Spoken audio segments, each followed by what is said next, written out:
Welcome to my channel student tutorial. हम लोग start किए हुए हैं थ्योरी ऑफ इवोल्यूशन, जिसमें हम लोगों ने देखा लास्ट के कुछ क्लासेस में कि किस तरह से थ्योरी ऑफ इवोल्यूशन में कौन कौन से साइंटिस्ट ने अपने क्या क्या थ्योरीज को दिया है। हम लोगों ने लेमार्किज्म देख लिया, लीनियस का भी देख लिया कि उनके क्या थॉट्स थे इवोल्यूशन को लेकर। अभी हम लोग आज लेके आए हैं थर्ड साइंटिस्ट जिन्होंने इवोल्यूशन पे अपनी थ्योरी को दिया। इनफैक्ट उन्होंने उस पर एक बुक भी लिखा, ठीक है।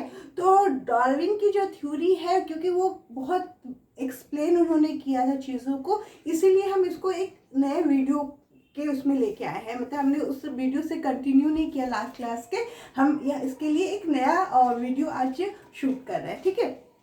तो जो डार्विन थे, पहले हम उनकी लाइफ हिस्ट्री का या उन्होंने किस तरह से ये इवोल्यूशन की थ्योरी को दिया है, इसके बारे में हम थोड़ा जान लेते हैं। फिर उसके बाद उनकी वो थ्योरीज देखेंगे कि क्या क्या उन्होंने अपने बुक में दिया या क्या इवोल्यूशन को लेके बताया। चलो, थ्योरी ऑफ इवोल्यूशन में आज हम देखेंगे डार्विन की थ्योरी जो इवोल्यूशन के बेस पे थी। उनकी थ्योरी जो थी वो एक नेचुरल सिलेक्शन के बारे में उन्होंने बताया था, जिसको हम क्या बोलते हैं, जिसको हम डार्विनिज्म बोलते हैं। डार्विन से ही डार्विज्म भी है। तो अगर डार्विज्म करके भी क्वेश्चन आता है तो इट्स मीन कि they are asked you with Darwin theory, कि डार्विन थ्योरी क्या है इवोल्यूशन के ऊपर, ठीक है। पहले हम देखते हैं कि ये जो थे वो एक नेचुरलिस्ट साइंटिस्ट थे जो बायोलॉजिस्ट के थे 19th सेंचुरी में। यानी जब मेंडल्स अपना वर्क कर रहे थे तब डार्विन भी अपने वर्क में बिजी थे। मतलब ये दोनों इतने बड़े जो साइंटिस्ट हुए वो सेम इरा सेम सेंचुरी में बॉर्न हुए और सेम सेंचुरी में इन्होंने अपने एक्सपेरिमेंट किया। They don't know each other, वो एक दूसरे को नहीं जानते थे, बट उनके एक्सपेरिमेंट जो थे, उनके जो वर्क थे इतने ज़्यादा पॉपुलर हुए, ठीक है, बाद में। तो जो डार्विन थे उन्होंने भी 19th सेंचुरी में बहुत अपने काम को लोगों के सामने रखा था। He went on a voyage on the famous ship HMS Beagles। इन्होंने, क्योंकि देखो ये जब अपना सब कर रहे थे इवोल्यूशन के ऊपर, मतलब रिसर्च कर रहे थे। देखो ऐसा नहीं होता कि भाई हम अभी बैठे हमें बहुत कुछ थ्योरी दे दी, ऐसा नहीं होता। इस पर बहुत रिसर्च करना पड़ता है। बहुत जगह लोग ट्रैवल करते हैं, जो उससे कि साइंटिस्ट होते हैं वो बहुत जगह ट्रैवल करते हैं, इन्वेंशन करते हैं, एक्सपेरिमेंट करते हैं, चीज़ों को बहुत ज़्यादा टाइम देते हैं कि मैं जो भी लेके आऊँ लोगों के सामने अपने एक्सपेरिमेंट वो बहुत हद तक परफेक्ट हो। तो इन्होंने भी इवोल्यूशन के बारे में जब रिसर्च करना शुरू किया तो ये क्या हुए, ये शिप अपना लेके, जो शिप का नाम था HMS बेगल्स, बहुत इंपॉर्टेंट है ये शिप पे अपना बैठ के ये चल दिए। इन्होंने साउथ अफ्रीका, अमेरिका ये सब ट्रैवल करना शुरू किया कि भाई मुझे इस पे पूरा वर्क करना है, ठीक है। तो ये जो है एक अपना ट्रैवलिंग का जो टाइम है उसको अपना लिए और अपने शिप पर HMS बेगल्स पे अपना चले गए कि मैं जाकर देखूंगा कि भाई इवोल्यूशन किस तरह का प्रोसेस होता है और किस तरह से होता है। तो वो चल दिए। He explore South America, the Galapagos island and the other island. देखो आइलैंड जो होता है मैक्सिमम एक छोटा सा एरिया होता है जो वाटर से सराउंडेड होता है। वहाँ पे बहुत चांसेस होते हैं डिफरेंट स्पीसीज, डिफरेंट एनिमल्स के होने के, इवन फॉसिल के भी होने के। तो इन्होंने क्या किया कि भाई अपना शिप लिया HMS बेगल्स और उस पर अपना ट्रैवलिंग करना शुरू कर दिया। ट्रैवलिंग करते करते ये साउथ अमेरिका, अफ्रीका और ये सारे आइलैंड से गुजर रहे थे। तो उनका जो ध्यान था वो गैलापागोस जो आइलैंड था उस पर जाके टिका। उनका जो था कि भाई इस आइलैंड पर कुछ तो खास है। क्यों खास है? क्योंकि वहाँ पे बहुत wide variety of species present है, एनिमल प्रेजेंट है, जिसमें वो अच्छा खासा अपना रिसर्च वर्क कर सकते थे, इवोल्यूशन देख सकते थे। जब वो वहाँ पे गए तो उन्होंने क्या देखा, ही collected the observation on the animal distribution and the relationship between the living and extinct animal। उन्होंने वहाँ पे जाके बहुत चीज़ें ऑब्जर्व करी, बहुत सी चीज़ें कलेक्ट करी और उन्होंने देखा कि यहाँ पे इतने वाइड वैरायटी ऑफ स्पीसीज है और एनिमल है जिनके बीच कोई ना कोई रिलेशन है, जो लिविंग है और जो मर चुके हैं, यानी जो एक्सटिंक्ट हो गए, अब उनकी वैरायटी इस अर्थ पे नहीं है, उनकी स्पीसीज इस अर्थ पे नहीं है, फिर भी उनके बीच में ऐसा कुछ रिलेशन है।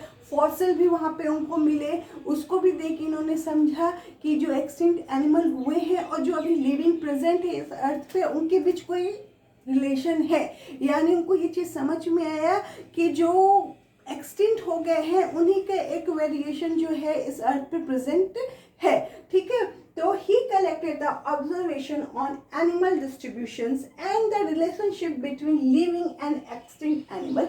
उसमें उन्होंने रिलेशन देखा कि भाई जो एक्सटिंक्ट हो गए हैं उनसे कोई नया स्पीसीज, कोई नया वेरिएशन निकला हुआ है जो इस अर्थ पे प्रेजेंट है किसी भी एनिमल के या किसी भी स्पीसीज के रूप में। ठीक है, he proposed the concept of natural selection as the mechanism of evolution। इन्होंने नेचुरल सिलेक्शन की जो थ्योरी दी उसमें उन्होंने बहुत से मैकेनिज्म बताया इवोल्यूशन को लेकर। ठीक है, तो क्या हुआ, इन्होंने नेचुरल सिलेक्शन की थ्योरी दी, किसमें दी, कौन से बुक में दी, तो he explain his theory of evolution in a book in title of on the origin of species by natural selection.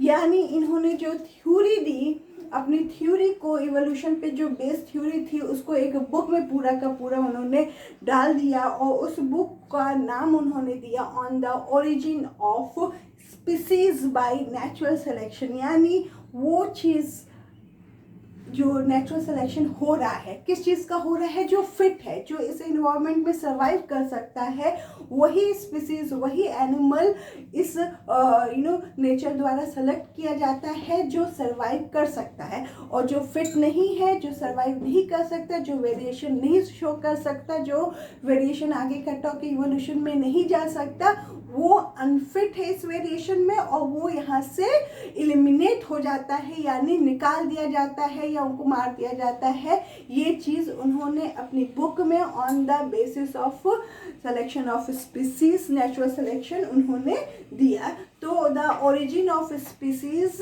Bye natural selection इनकी बुक का नाम था, जिसमें उन्होंने नेचुरल सिलेक्शन से अपनी थ्योरीज इवोल्यूशन पे बेस्ड थ्योरीज दी, ये उन्होंने दिया। तो उनकी बुक का नाम भी बहुत इंपॉर्टेंट है, उनकी थ्योरी का नाम भी इंपॉर्टेंट है। इनफैक्ट वो जिस शिप पे गए, जिस आइलैंड पर उन्होंने रिसर्च किया, अपने एक्सपेरिमेंट्स किए, चीज़ों को कलेक्ट किया, वो सब इम्पॉर्टेंट है।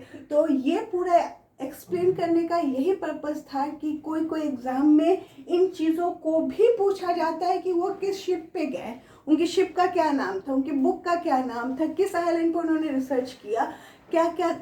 तो ये चीज़ भी हमें कंप्लीटली पता होना चाहिए। ठीक है, अब हम आएंगे डार्विनिज्म, जो थ्योरी उन्होंने दी इवोल्यूशन को लेकर, अब हम उसकी स्टडी करेंगे। तो आई होप इसको फिर से बताने का कोई ज़्यादा ज़रूरत नहीं है, बस ये याद रखना है कि वो अपने ट्रैवल उन्होंने किया अपनी शिप पर जिसका नाम था HMS बेगल्स।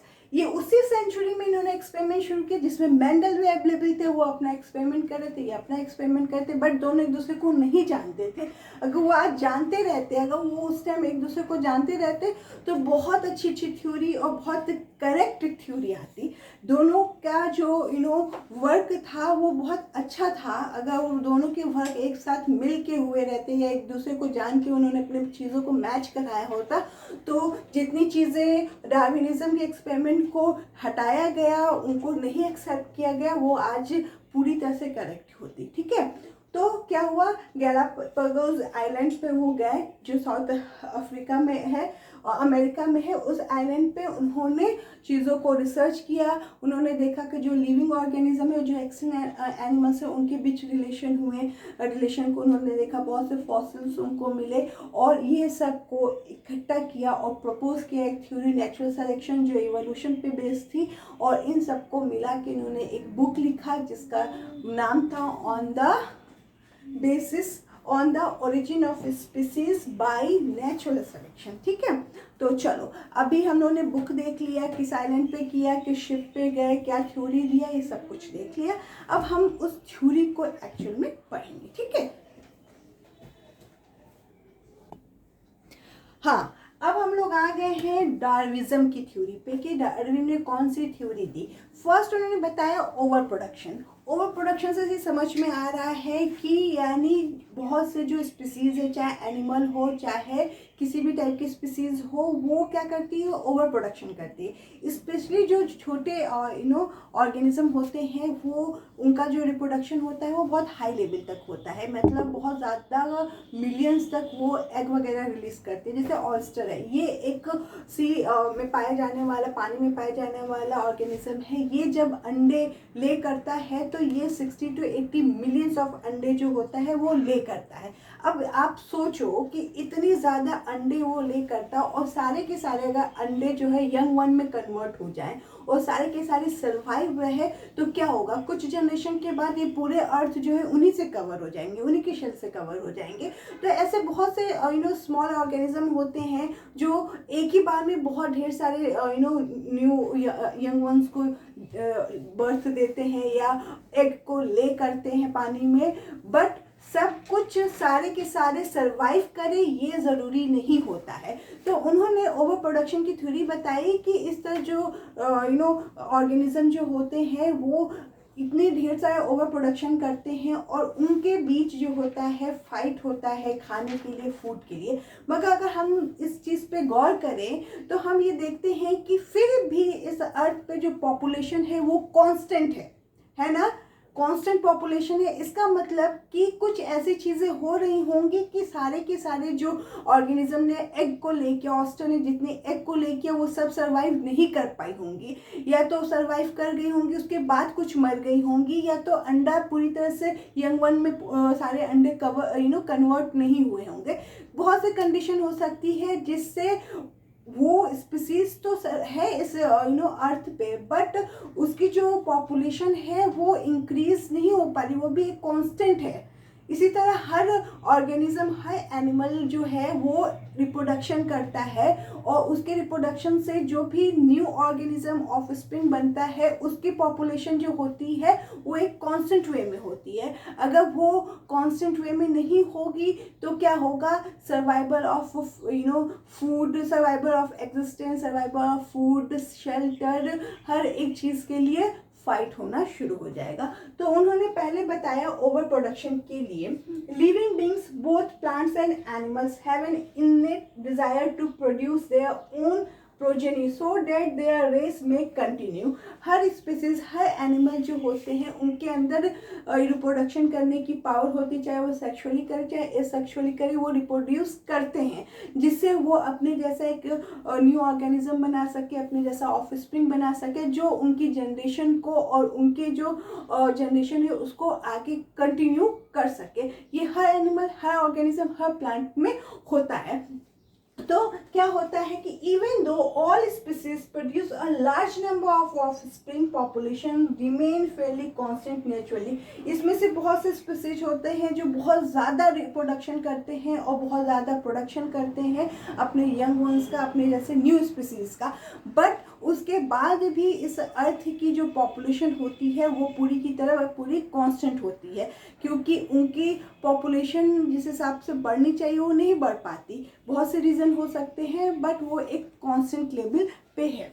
उसके बाद उन्होंने बताया struggle for existence. According to Darwin, individuals multiply in a geometrical ratio, whereas space and food remain almost constant. This leads to a struggle for existence among the organism. यानी इन्होंने बताया कि भाई production तो होते ही जा रहा है, बट रहने के लिए जो शेल्टर है, फूड है, जो इन्वायरमेंट है वो सब बहुत कांस्टेंट रेट में है, उनका बढ़ नहीं रहा है। प्रोडक्शन तो बढ़ रहा है, न्यू ऑर्गेनिज्म तो बढ़ते जा रहे हैं, बट सारी चीज़ें कांस्टेंट है, जिसकी वजह से सेम स्पीसीज या डिफरेंट स्पीसीज के बीच में स्ट्रगल हो रहा है एग्जिस्टेंस के लिए, रहने के लिए, फूड के लिए, स्पेस के लिए। तो ये क्या है कि इन्होंने बताया इनकी थ्योरी में कि स्ट्रगल फॉर एग्जिस्टेंस भी होता है अगर चीज़ें ओवर प्रोडक्शन हो रही हैं, क्योंकि हर शेल्टर, फूड, स्पेस सब क्या है, कांस्टेंट है। तो इनके स्ट्रगल ऑफ एग्जिस्टेंस की थ्योरी में हमने देखा कि जो रिप्रोडक्शन का रेशियो है वो बढ़ रहा है, बट चीज़ें उस हिसाब से नहीं बढ़ रही हैं। और जो नहीं बढ़ रही हैं तो क्या हो रहा है, इनके बीच फाइट हो रहा है रहने के लिए, खाने के लिए और एग्जिस्ट करने के लिए। और उस फाइट में जो बच गया वही आगे सरवाइव करेगा, और जो नहीं बचा, जो डाई हो गया, जिसको प्रॉपर चीज़ें नहीं मिल पाई, वो इससे इलिमिनेट हो जाएगा, इससे बाहर हो जाएगा, इस नेचुरल सिलेक्शन से बाहर हो जाएगा। ठीक है। उसके बाद survival of the fittest. During the struggle of existence, only those individuals can survive which have advantages, adaptation or variation.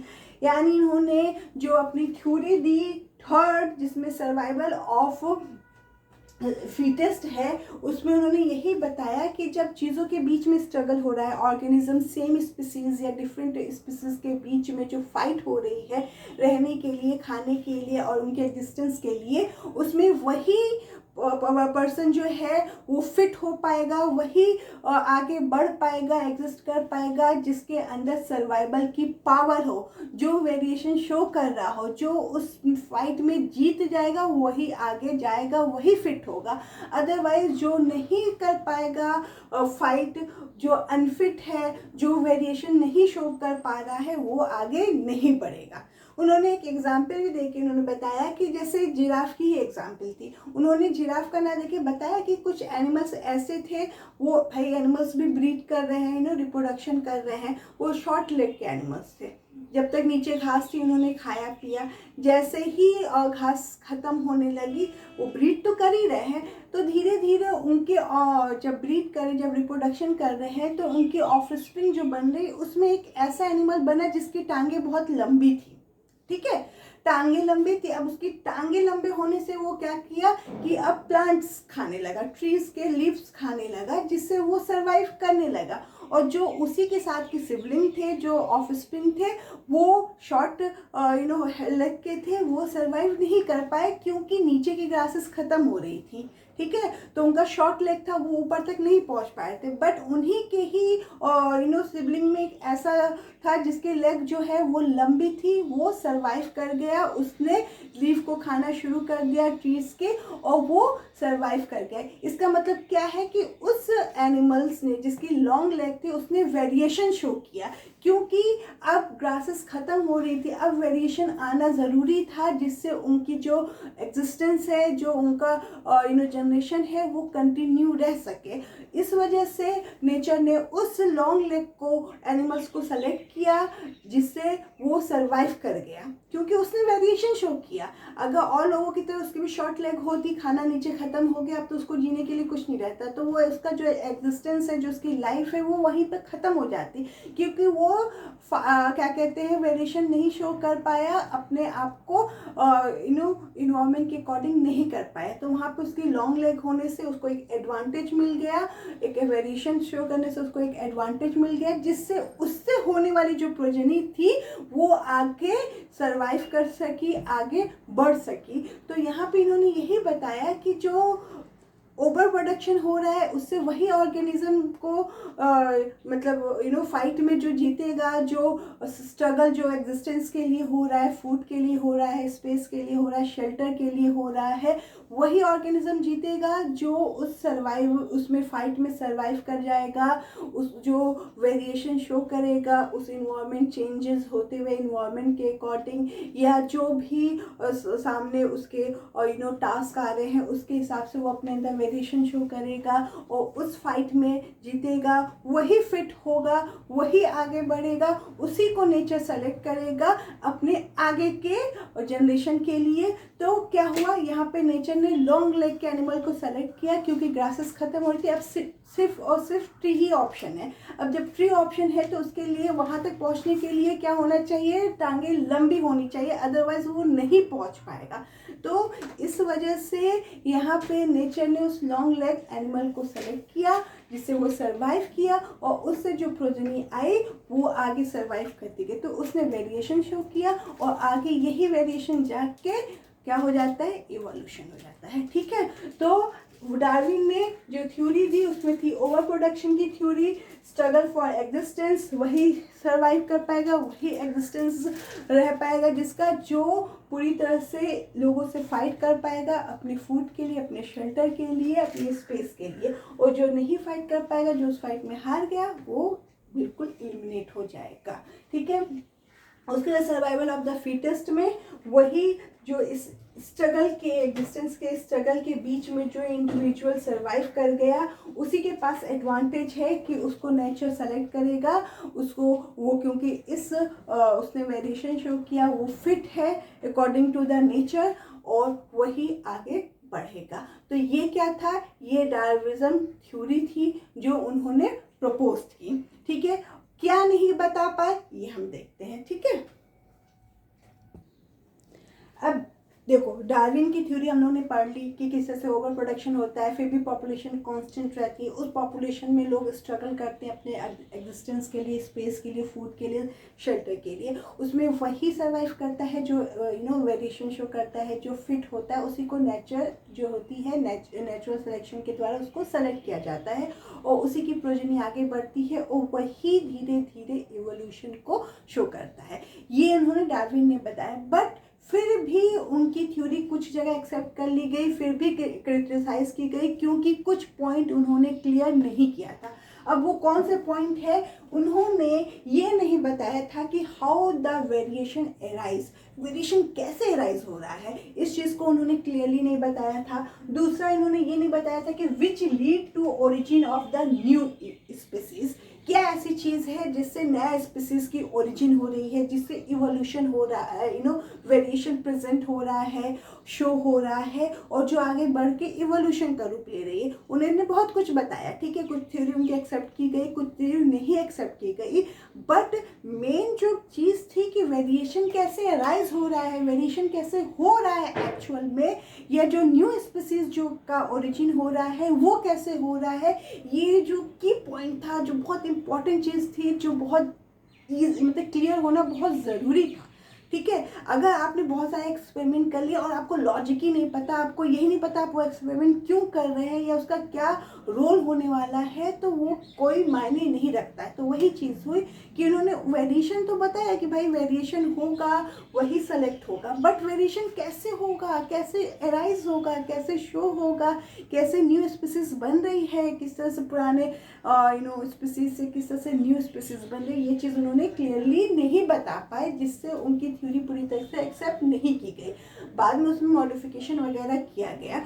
तो क्या हुआ कि मेंडल्स, जब उन्होंने पी पे एक्सपेरिमेंट किया, तो मेंडल्स ने इस चीज़ को बताया कि ऐसा फैक्टर है जो चीज़ों को पेरेंट्स से लेके प्रोजेनी में ले जाके ट्रांसफ़र कर रहा है, उनके कैरेक्टर्स को, कुछ अच्छे कैरेक्टर्स को पेरेंट्स से प्रोजेनी में ट्रांसफ़र हो रहा है, वो एक फैक्टर है। इनफैक्ट उन्होंने भी जीन का टर्म नहीं दिया था, बट उन्होंने एक चीज़ बताया था कि एक कुछ ऐसा फैक्टर है जो चीज़ों को पेरेंट्स से उनकी प्रोजेनी में ट्रांसफ़र कर रहा है। ये बहुत मेन पॉइंट था जो मेंडल्स ने बताया, और डार्विन को ये नहीं बता पाए, इसलिए उनकी थ्योरी पूरी तरह से एक्सेप्ट नहीं हुई। तो मैं यही बता रही थी कि अगर डार्विन और मेंडल्स अगर एक साथ मिलकर काम किए होते, या एक दूसरे को जानते रहते, या एक दूसरे को अपने एक्सपेरिमेंट बताए होते, तो बहुत बड़ा इवोल्यूशन उसी टाइम आ चुका रहता। मगर फिर भी बहुत चीज़ें उस टाइम से क्लियर हुई, बाद में मेंडल्स की थ्योरी को एक्सेप्ट किया गया और डार्विन को मॉडिफाई किया। तो ठीक है, तो आज हम लोगों ने पूरी तरह से मेंडलिज्म के बारे में जाना। ठीक है, अब नेक्स्ट वीडियो में हम लोग देखेंगे कि जो इवोल्यूशन की थ्योरी है, कॉन्सेप्ट है, उसमें किस किस टाइप के इलस्ट्रेशन आए हुए हैं। ठीक है, तो आई होप अभी तक का डिस्कशन समझ में आया हो। प्लीज़ हमारे चैनल को सब्सक्राइब करें और वीडियो को लाइक करें। Thank you for watching.